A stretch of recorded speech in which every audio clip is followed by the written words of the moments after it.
a ball of friendship, lit the candle of unity. So let's start with the recipe. Our first ingredient is 10 sticks of love,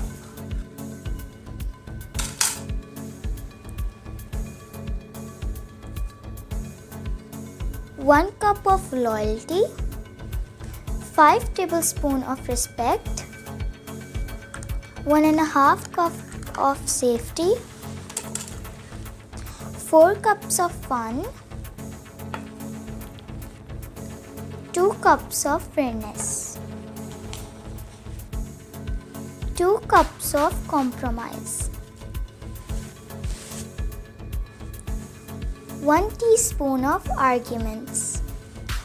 Last but not the least, seasoning, which is very important. It will give real aroma and taste to my friendship soup.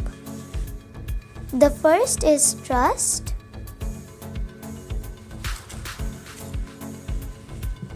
And the second is respect.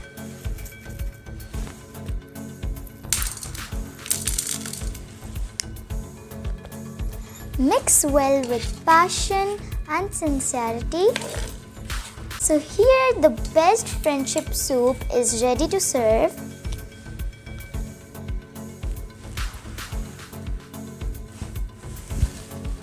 Yummy!